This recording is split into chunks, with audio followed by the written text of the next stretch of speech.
Survival horror fanatics and fellow gamers, I'm Barz with Barcode Gamer, and this is Alan Wake's American Nightmare.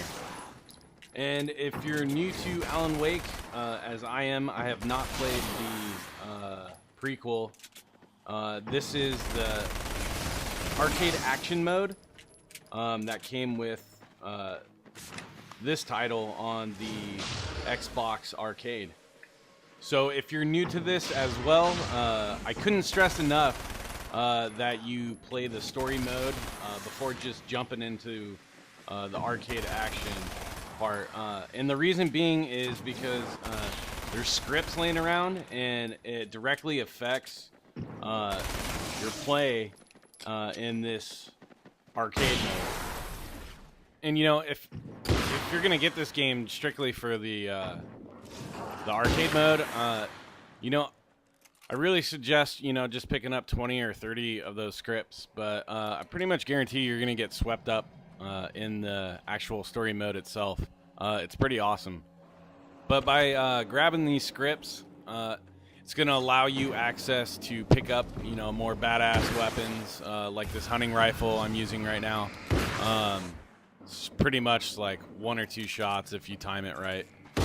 And it takes about 15 of those manuscripts to get it. And I believe it's like 3 or 5. I know it's under 5 for the minigun.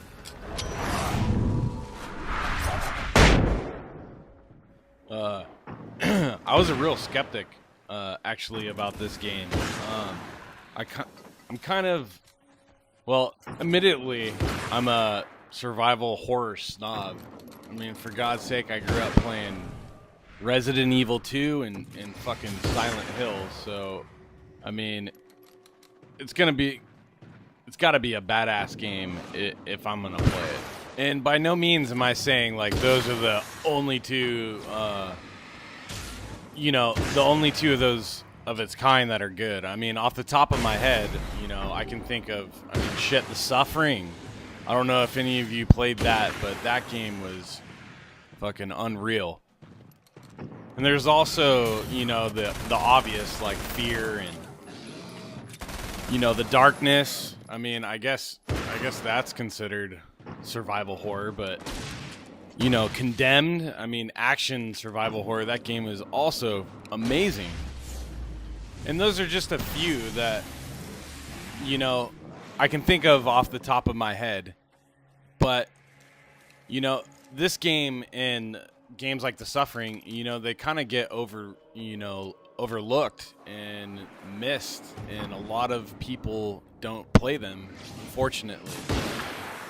I'm sure some of you all can remember, but there's one scene, one part in particular in Resident Evil 2, back on the PlayStation, when the first licker jumps through the plain glass on the interrogation window.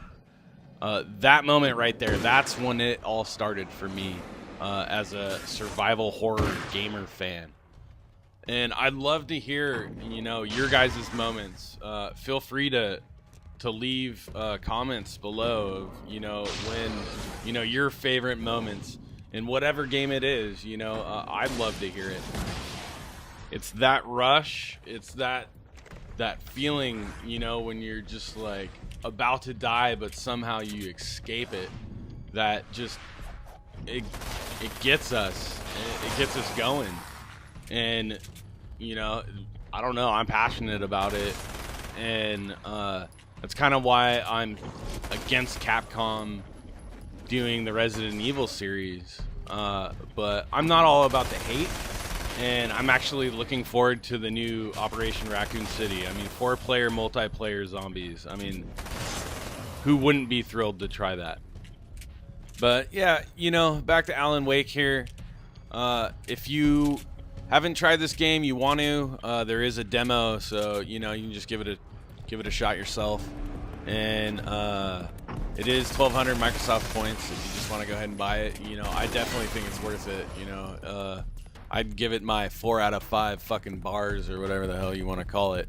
But yeah, this has been Barz from Barcode Gamer, and thanks for watching.